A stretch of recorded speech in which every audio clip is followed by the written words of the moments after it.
Okay, good evening and welcome to PNP Live. I'm Brad Graham, the co-owner of Politics and Prose, along with my wife, Lissa Muscatine. And we're very delighted to have with us this evening Harvard professor Amartya Sen, here to talk about his new book, Home in the World. And as an added attraction, he'll be joined by businesswoman, syndicated columnist, and author Arianna Huffington. A couple of brief housekeeping notes first, though.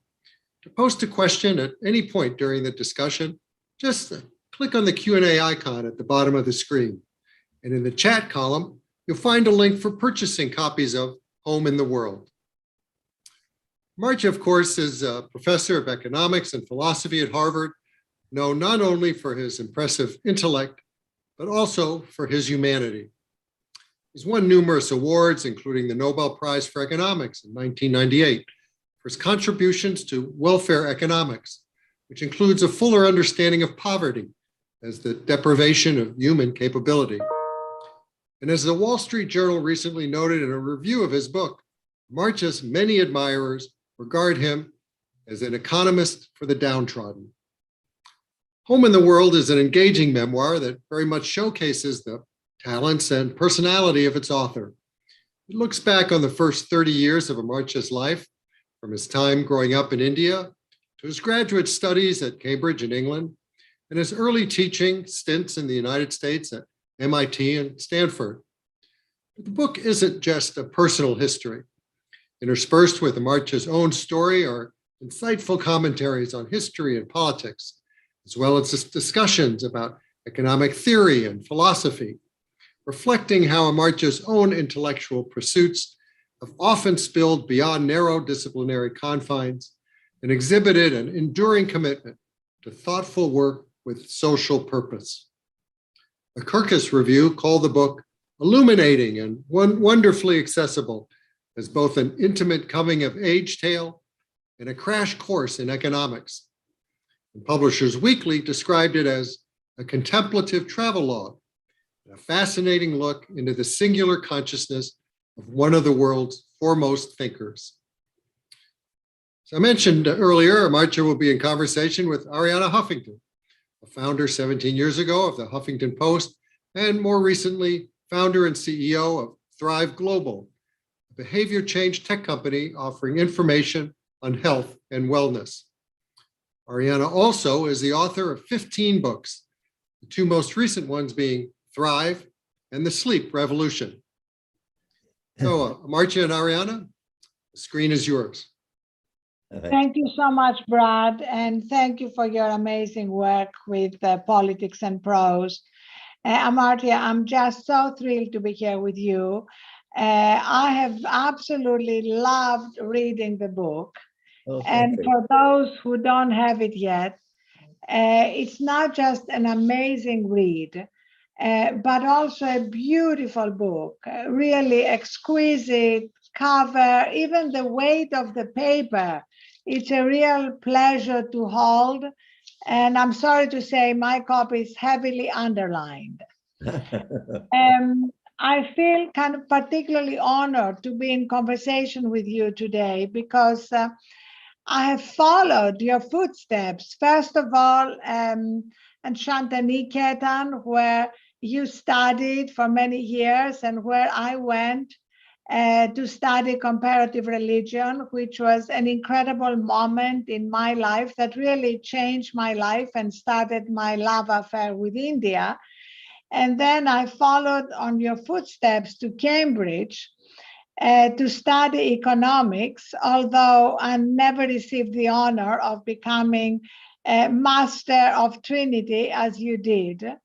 But it was really fascinating to read in the book so many of the names of people who were still around when I was there, including Professor John Robinson.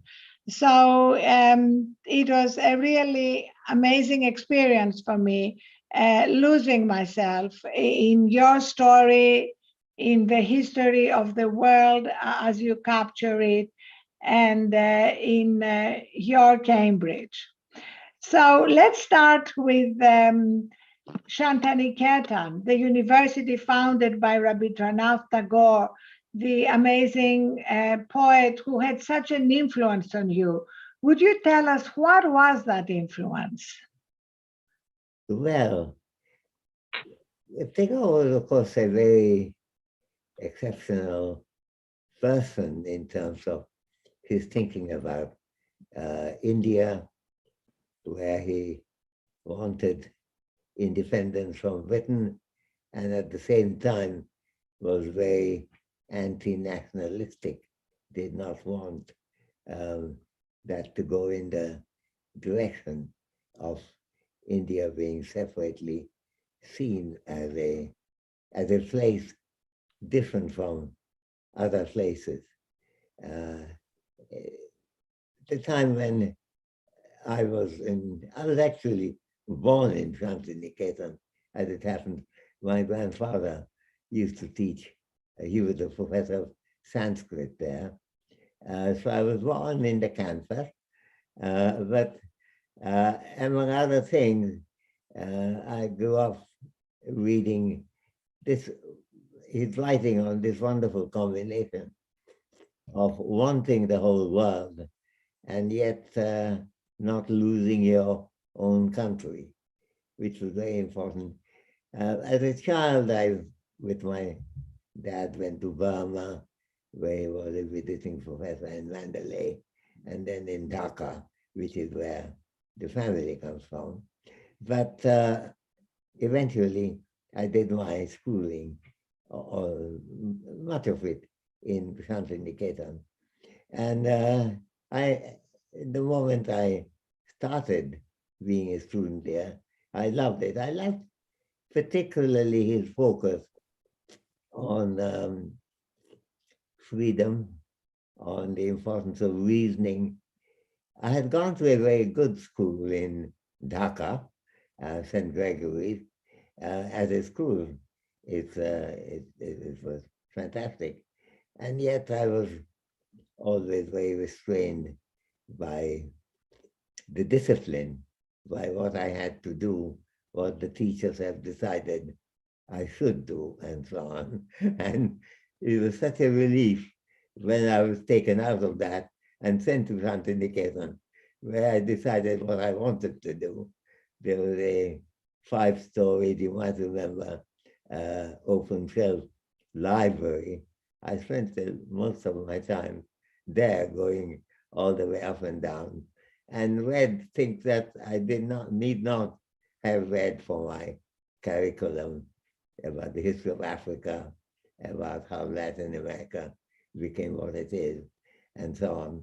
And I got more and more involved in a world that was extracurricular, as it were, and that I loved. And then eventually, when I finished that and went to college, and in between Arianna, between Shantiniketan and Cambridge, I was in Calcutta in Presidency College, which is a very distinguished college, and it had a gigantic student life, and I remember spending an enormous amount of time arguing and quarreling and learning from what my fellow students wanted me to believe, and what sometimes I find it hard to believe. So all that went on. And then by the time I arrived in Cambridge, I had a certain amount of faith in myself. Mm-hmm. I think with the origin of giving importance to reasoning and freedom, that I think I first got from Rabindranath.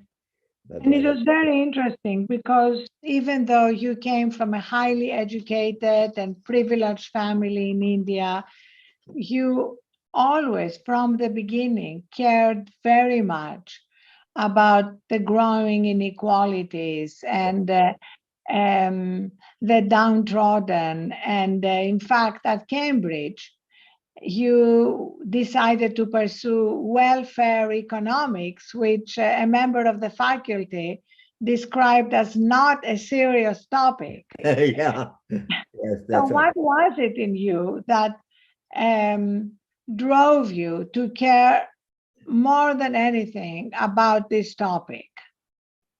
Well, it seems to me that if we can, my original interest was mathematics and Sanskrit. And by the time I decided that I wanted to do economics, I had quite a deeply ingrained interest in doing mathematical reasoning, but for a purpose. And I thought that while there was a lot of negative hoo-ha about mathematics not being the right way of doing economics, it was clear to me that it could be put to very great use. And that use came to me first, I think, in Calcutta, but by the time I was in Cambridge, it was quite strong in me. But Cambridge in those days, you may remember, Arianna, wasn't a particularly good place to do mathematics and economics. They were very skeptical of the use of mathematics. And it was partly my interest in mathematics, partly their feeling that welfare economics is too abstract a subject where, what can you talk about welfare, which you cannot know just thinking about it in an informal way. And you were only 23 when you started teaching. So I was lucky. I was my first job, and actually I had to chair a department, was when I was 23. And I enjoyed that very much. And for a while, from Cambridge, I went back to Calcutta to start this educational department. And I enjoyed that very much, as I imagine you did too, from what I gather. yes, I loved it. In fact, we share a love of the economist who is seen as the founding father of capitalism, Adam Smith. Yeah. But you dig much deeper and talk about how he's not just the founding father of capitalism, but he also had a very deep understanding of the need to care for those that now we would call left behind. He wrote the theory of moral sentiments before he wrote The Wealth of Nations. So in a way, you are kind of reinterpreting what Adam Smith means for economists and for the world. Would love to ask you about that. Well, I'm so glad you are, because Adam Smith is, I think, the most misunderstood economist in the world. He was the founder of modern economics, but he got there not just with studying abstract rules of economics. I think his first book was The Theory of Moral Sentiments, as you mentioned, and he was concerned about how human beings can help each other. And he has also a deep sense of equality of human beings. He, for example, unlike some of his contemporaries, like David Hume, he found any kind of racism totally unacceptable. Slavery, every page he talked about slavery, he had to bring out what a monstrosity that was. And he also makes a wonderful statement that as you study what happens in the coast of Africa, you won't find a single person there whose sense of magnanimity is not greater than the slave master who owns him, and a very strong sense of equality that he pursued. And in that, he tried to bring in the role of economics in making poor people successful and successful in a way that depends on their own understanding of their own strength. So I think I found that extraordinarily moving. I encountered Adam Smith first in Calcutta in my hostel, in the YMCA hostel, late in the evening, reading The Theory of Moral Sentiment and The Wealth of Nations. But by the time I came to Cambridge, I was quite well versed in that. And some of my dispute, to which Arianna, you kindly referred, with the teachers in Cambridge, was that for me, Adam Smith was a quintessential economist of a balanced kind, whereas for many others, they seemed to focus on Smith's market priority other than the breadth of vision that he gave to all of us. Exactly. And you were also very much ahead of your time in focusing and being extremely interested throughout your life and career in gender inequalities. Yeah. What first drew you to that? Well, it's, I've always been in a co-educational institution, and Santiniketan, as you will remember, is very much a co-educational institution. Girls got a lot of, women got a lot of focus there.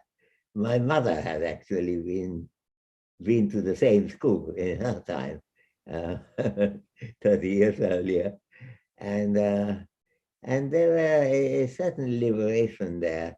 I think she was studying, aside from doing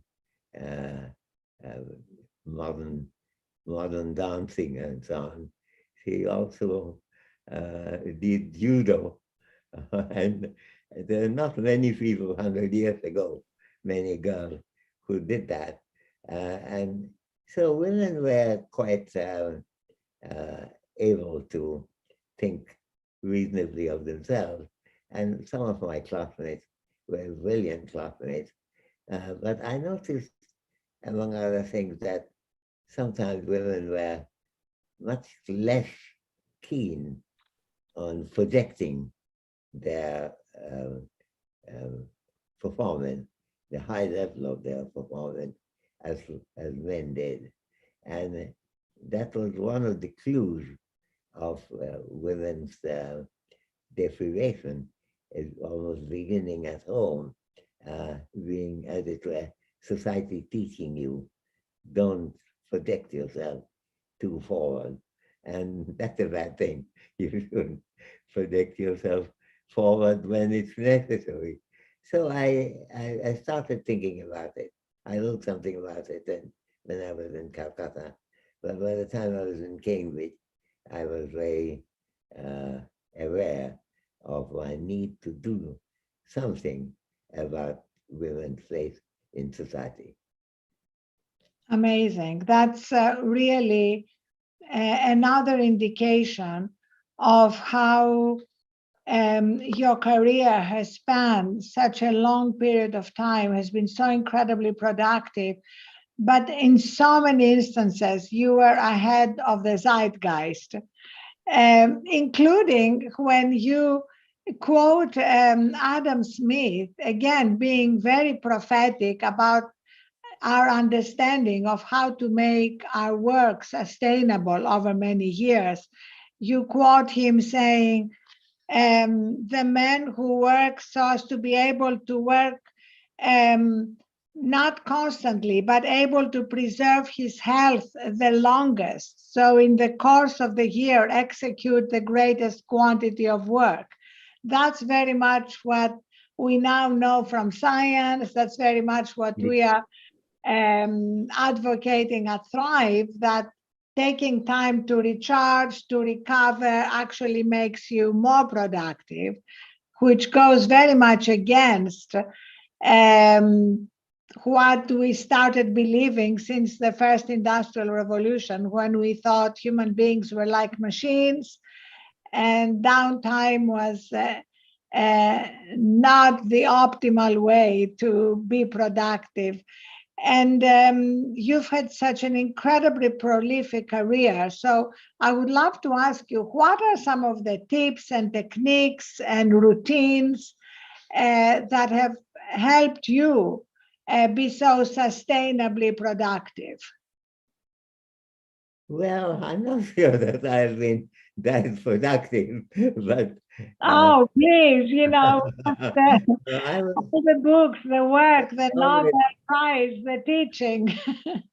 no, I was somewhat driven, Arianna, by my curiosity. And it's interesting that many things I was amazed I could learn from an author 200 years ago, namely Smith. And sometimes some others too, like David Hume and others. But I felt that some of the hits that Smith had very early were still being neglected. And one of them is exactly what you so acutely pointed out, that in the early industrial revolution, there's a tendency to treat human beings as machines and not to make a distinction. And then while it was Adam Smith on one side, showed that nearly all the expansion of productivity comes from specialization, he also pointed out that why specialization could also be an evil, that a person may know only how to hammer a nail, but nothing more than that. And so on one side, you have to make good use of specialization. On the other side, not be dependent on it. Yeah.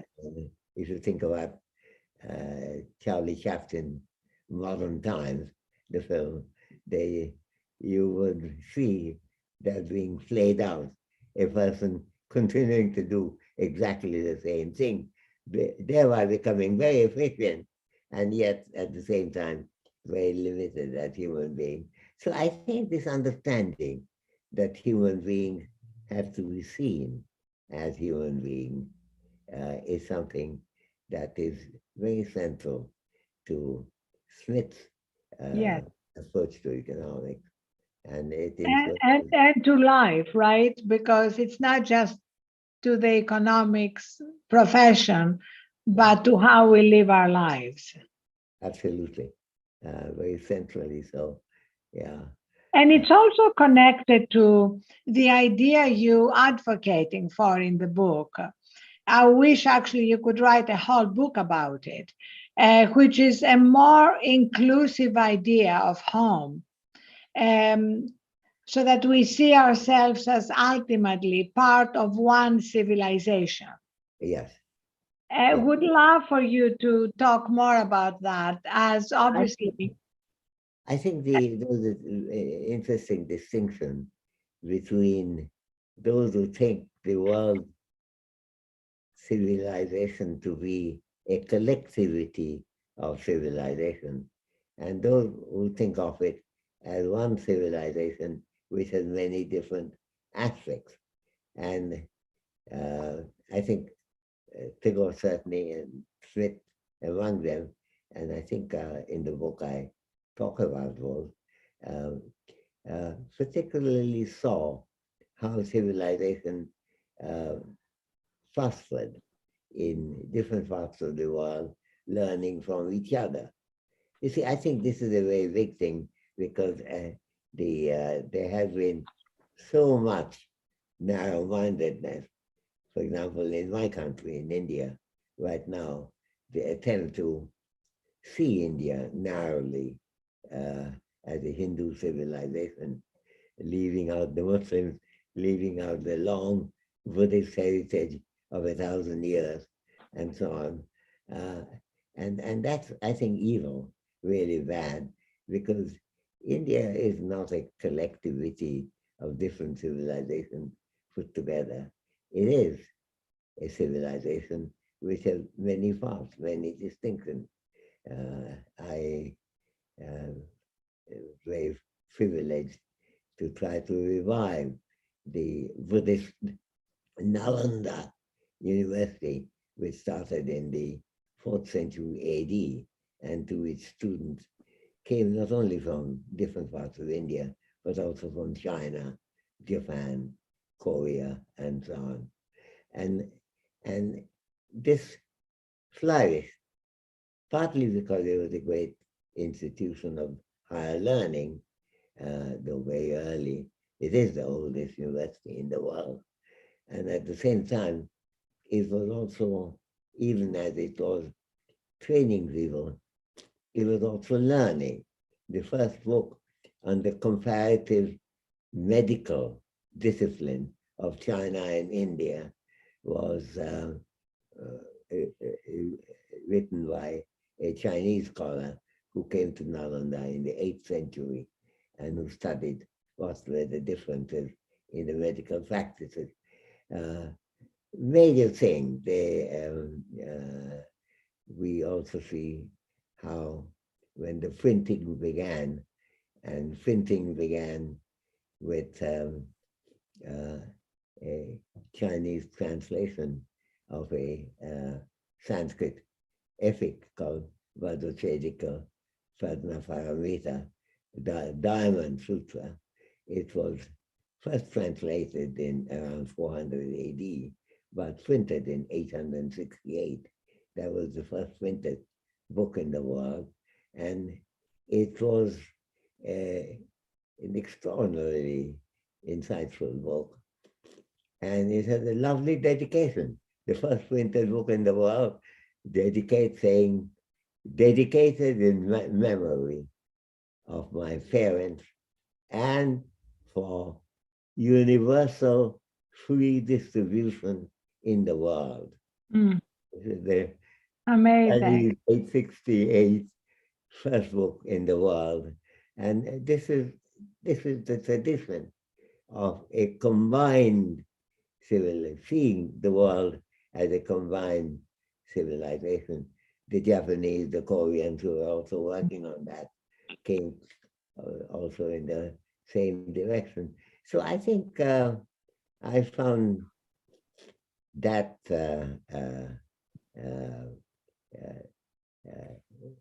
ability to see each other as being part of one's own home is really, really extraordinarily important.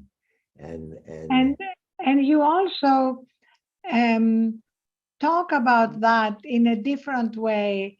Brad, if I can get one more question in. Oh, for sure, whenever. Oh. When you talk about MIT and how different in that sense MIT was from Cambridge, you write how when you were there on a visiting fellowship, the cross-pollination there among economists of different schools made you see economics as an integrated subject, the way you see civilization as one, with many different approaches and doing justice to questions of many kinds. It reminded me of how at Cambridge, there was so much emphasis on Keynesian economics by the time I got there, that I remember once John Robinson saying to us, first-year students, all you need to know about Milton Friedman is that he did not understand Keynesian economics. End of conversation. You don't need to know anything else. It is typical John Robinson remark indicates narrowness is something which he adores, which he loves. Yes. And one reason why I went to MIT, I went there as a visiting assistant professor. So I had a teaching job, but I went there getting rather fed up of the constant bickering between different schools of thought and the constant glorification of the local product, neo-Keynesian economic. Yeah. It was wonderful for me to go to MIT. Yeah, you were saying something. So let me ask you one last question, which is, what do you think are the most important questions that economists and philosophers, because you are both, should be asking right now? What are the most important questions also that we are not asking? Well, I'm not sure I can really answer that question, Arianna, but I think the fact that there are many questions that we have to address is itself a big recognition which had not come. You see, for me, you were mentioning MIT. One of the interesting things was the year I went there, 60-61, was the year John Kennedy became president. And the the MIT economists often went to Washington in order to participate in that. Bob Solo did, Fort Hamilton did. And Fort Hamilton one day told me that he has to go away to Washington for a while. Can I do his teaching? Can I do his classes? Which I did, which I loved. But in the process, I also had the opportunity of talking with him and getting some understanding of what he thought were the questions that we still have to address. And that actually had a profound effect on the work that I continued to do, learning from Paul Hamilton, but in a way that his greatness was reflected in a small way in my own work, and it did not have the bitterness of the Cambridge division, and and I think there's so many important questions, some of which you write about, and I'd be happy to and proud and excited to join you in seeing how these questions can be answered. The world is full of questions that need recognition as well as answering. Yeah. Well, thank you so much. It was a real honor and a pleasure to be talking with you. Thank you for writing this amazing book, which I cannot recommend more highly. And now I'm thrilled to pass the baton to Brad to bring others into the conversation to ask questions. Thank you so much. Thank you so much, Arianna, joining me. Thank you, Arianna. And we'll go ahead and ask the questions. But there's still time if you'd like to post one in the Q&A just to add it to the existing list. So Amartya, here's one. What do you make of the distinction of describing whole countries as developed or advanced and others as developing? These are economic terms rather than cultural descriptions, are they not? They are, and I think there's a certain amount of confusion in that too. You see, I think when you're talking about the economy, there's a very easy way. You might describe some of them lacking certain basic institutional features. Europe, it happened at different times in different parts of the world. It's gone ahead, and there's a period when China was very ahead, there was a period when India came into limelight, there was a period when the Arab civilization led the world. But the post-Renaissance civilization was primarily European. And many of the things that the European institutional structure had, other countries in Africa, Asia, and Latin America didn't initially have, though many of them are trying to catch up. And that I could see as being developing economy as opposed to developing or underdeveloped countries, or put it differently, developed economies and developing economies. But then these are statements about economics. Many of them have had long civilization covering variety of fields in Japan, China, Africa, India, and so on. And so to call them a developing society makes a mistake, because the society is not just economics. And so I think one has to be very careful that one does not confuse the distinction developing and developed in the context of economics into developing and developed in the context of a Laozian thought or early mathematics like Al-Khwarizmi in the Arab world, from whose name algorithm is derived. And so I think we have to take a broad enough view of what developing and development, what's the subject matter. But economics, yes, there is a distinction. There are many institutions that the world can learn from, and Europe, Germany, Britain, France, America played a big leading part in that. And of course, now it can be shown that you could proceed along that line, and with no less success, as China has done early on, Japan had done from 1868 onwards, with the Meiji Restoration and modernity coming to Japan. So it's a careful use of that distinction that could be of some interest, but mustn't be confused with a rather gross distinction, not making clear what is it that we are looking development in. Yeah, if you're going to use those terms, I guess the lesson is you better qualify.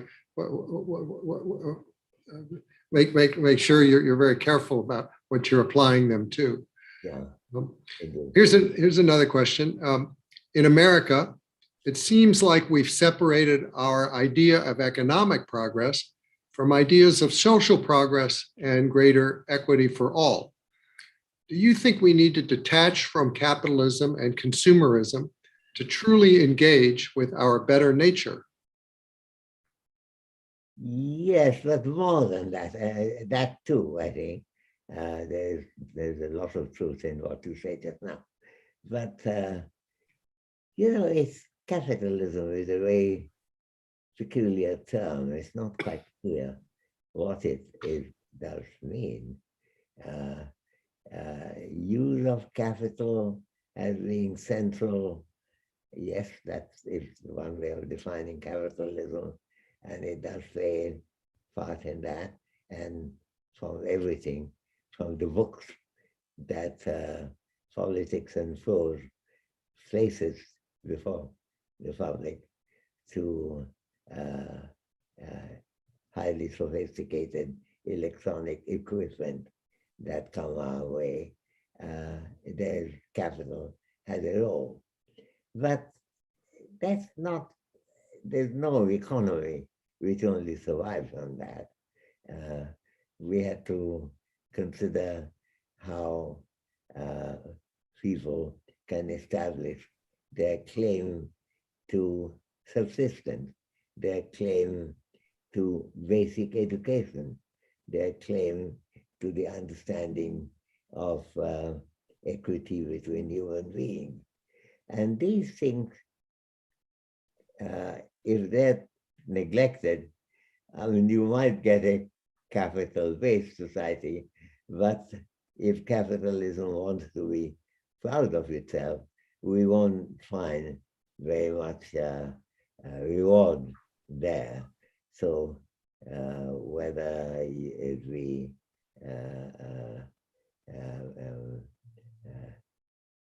America or France or Britain or Italy, you have to broaden that perspective. And it's not just an issue of capitalism. When you think about the, right now, the people have reason to be upset with Russia, particularly in the context of bad behavior with neighboring countries. And yet, when the Soviet Union is established in 1917, there was no other country in the world which was ahead of others and yet focused on education and healthcare everywhere, whether it be Azerbaijan or Tajikistan or Kazakhstan. And even today, when you look at them, you see their educational achievement, their health achievement considerably higher than what happened in the British Empire, the French Empire, and so on. And so it's a mixed picture we have to look at. That doesn't give reason for us to not criticize the nastiness that may come from today's Russia to Ukraine and any other country. And yet we have to recognize that there is a globality that we have seen in the world over time. You know, I was talking earlier about printing, that had a profound impact not only on Chinese women on the 9th, 10th century, but it also had a profound impact in Europe. And similarly, the mathematics that emerged in say, Arab world could also affect initially Latin mathematics in Italy in the mid-12th century. And so I think to the extent, and this, I come back a little, I hope I'm not boring for that reason, that if you think about one civilization with many aspects, sometimes more focused on capitalism, on capital aspect, sometimes less so, then we get a bigger, a greater view of the world than we would normally get. I mean, the Diamond Sutra I referred to, extremely interesting book. I read it, of course, originally in Sanskrit because it was very early, about 2,000 years ago book. It's the Vajrashedika Pradna Paramita. Basically, where Buddha is saying that on the basis of profound education, you don't gain personally so very much. That is, you have to think not so much what am I gaining from learning, but what learning is doing to everyone, including me and others. So each of these has an understanding that is trying to bestow in the world, and that's not gone away. The importance of it remains very strong even today. Back to the idea for a moment of developing countries. What contributions would make the greatest difference in developing countries? Infrastructure, for instance, healthcare, democratization? I think all of them. I think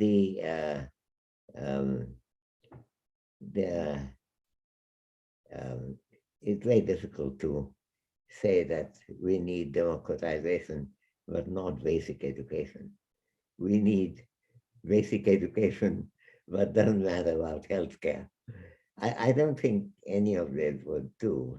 I think what we have to understand is the multiplicity of different things that we have tended to understand. And, if you go back to the earlier classics like Aristotle, the need for many different things coming our way is really very critical. So I think it may be important to emphasize that it's the multidimensionality of different types of successes that human beings can have, which make a successful human society. And that's as true today as it was in Aristotle's time. So I think I would go in that direction. When it comes to some particular problem, yes, we may have to focus. If you're having a COVID-19 epidemic, there is a case for concentrating on vaccination and on bacteria. On the other hand, there are other occasions when the need to do basic mathematics may be the most important thing. So I think these, I would tend to go against focusing on some and neglecting others in the vast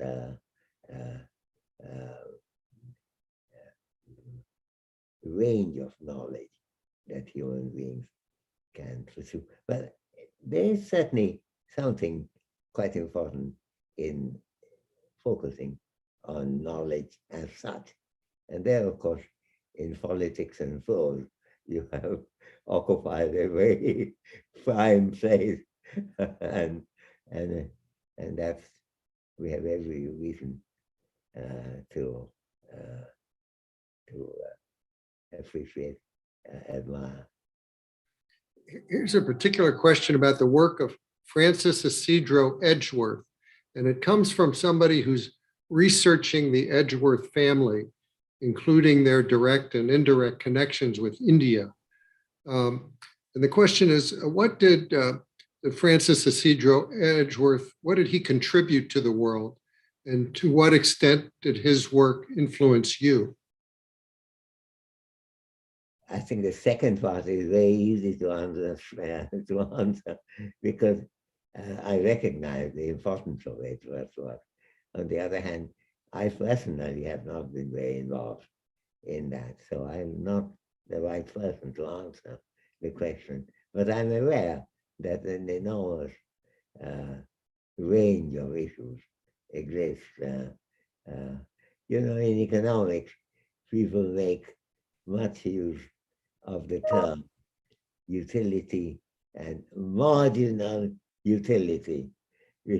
And it is not entirely frivolous to think of Edgeworth meaning marginal utility. It's the edge and it's the world, which is marginal utility as such. So there are all kinds of ways that Edgeworth frivolously and seriously linked to our life. I'm not the right person to answer that, I think. Um, You're right, there's a big history there. here's a question about your overall sort of outlook. Would you describe your outlook as optimistic? How do you maintain your compassion and understanding for others? Well, I think that's a very interesting question, in the sense that I believe others exist in our mind all the time. And it's something that we do not have to artificially attach to our concern. It's rather to avoid the detachment, the exclusion, the expulsion of others from of our thinking. I mean, let me give two examples. In a book of Buddha, it's difficult to pronounce because the American and English pronunciation tend to call him Buddha, but it's Buddha, Buddha, from whom Buddhism is derived. In a book called Sutta Nipata, he asks the question, why is it that a parent and mothers often take particular care of an infant? What's there? It can't be, and there Buddha explicitly rejects the social contract perspective. We do something for others because they will do something for us now or later. And that's Buddha says not the reason why we take care of children. The main reason is the children cannot do for itself, which are important for the child, which we can. And that itself is a good reason to help. We don't need a further reason. If you think it's a good thing that a child should have these care, then that's it. You've answered the question. You should provide the care if you're able to do it. And in this case, you are able to do it since you are an older person. Now, it's a similar dialogue as in Gospel according to Luke, when Jesus is having an argument with a local lawyer, and he asks the local lawyer, what are our duties? And the lawyer says, well, to believe in God and to take care of our neighbors. To which Jesus says, and who are our neighbors? And the lawyer tries to explain neighbors are people who live next to us. And to which Jesus says, let me tell you a story. And he tells this story of the Good Samaritan, of someone who's come from very far away, not related to locals. But when he found a wounded man, it's the Samaritan who takes care of him. And he's not neighbor in the sense that the lawyer thinks of. And Buddha, not Buddha, Jesus, then asks at the end the lawyer, when this wounded man had back in his senses, who would he think was his neighbor? And of course, the lawyer has to accept that it's the Samaritan who he would think would be his neighbor. And Jesus does not proceed beyond that, stops at that point. And it's an ethical question being addressed in an epistemic way. The question isn't what is the good thing to do, but the question is, who is this person's neighbor? It is It is an epistemic question. Now, I think that epistemic understanding of the relation between humanity is, I think, central to human consciousness. And we all have it, even if sometimes we deliberately exclude it. Being it's difficult to be a Nazi, but people do achieve that. And difficult to be a fascist, but people achieve that. I think the fact that we are able to think of others in a way that, unless we are trained by Mein Kampf and others to look differently, we need not exclude, is, I think, a central feature of human being. We were talking when Arianna was there in the earlier part of this discussion about Adam Smith. And that's one of the concerns that Adam Smith presents, that in some ways, the way other people relate to us has some range, some power of its own, which does not require an enormous amount of cultivation, but it's very important not to decultivate it. And all those things, Smith was mainly concerned, or partly concerned, with slavery, and the idea that treating slaves badly, how unnatural that is. And so I think I would say that this is not a positive challenge how to cultivate it, but a negative challenge how not to eliminate from us those thoughts that make us the human beings that we happen to be. We have just 1 minute left, but I can squeeze in a last question. Of course, your memoir is at least in part a coming of age story. If you could pass on one piece of advice to someone coming of age in 2022, what would you say? Well, I'm not sure what I will say will be of profound importance, but what I will probably say is that bear in mind how easy it is to make mistakes. And we can see from the ease with which people have done that in the past that there is a need for thinking about what is quite a normal kind of thought, and what would fall in a category that we have every reason to avoid. And I think the world has been such a mixed, difficult world. There have been wars, there have been enormous concerns about each other, and sometimes they are been ignoring the obvious compared with others. I see that there is a fight still going on in Syria between ISIS and other groups. Now, if you think about ISIS, since it's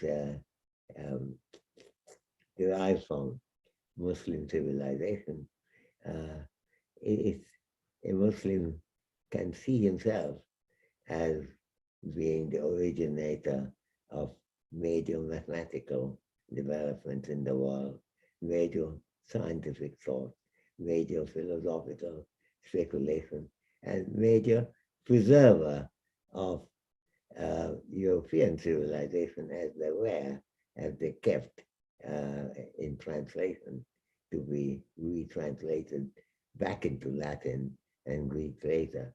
And so I think the fact that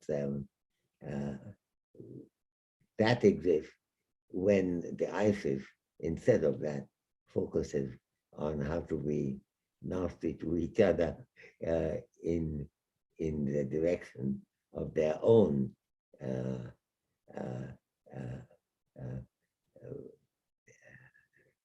concern, focus, eccentricity, whichever you like, is itself an indication that aberration can easily happen, but can also be stopped, because the greatness of the Muslim civilization, for example, will be judged by the maths and the science and the philosophy, rather than by the treatment of Yazidis and others, which have taken them in an unfortunate direction. So I think there are many different paths we can take, and I think if reasoning is important. And I was telling Arianna the best thing that I got in my school of years ago was the importance of reasoning and freedom. Reasoning is important because that allows us to tell between those things we have reason to value and those things which we can easily reject. So thank you very much for asking an interesting question at the end. Well, thank you very much. It's been very interesting. Thank you. And of course, Arianna, enormously so also. You certainly had a remarkable life, and your autobiography is truly a testament not only to the evolution of your intellect, but also to the development of your activism for the poor and dispossessed. It's really an engaging, charming, and an illuminating book. To everyone watching, thanks for tuning in. A reminder that in the chat column, you can find a link for purchasing copies of Home in the World. From all of us here at Politics and Prose, stay well and well read.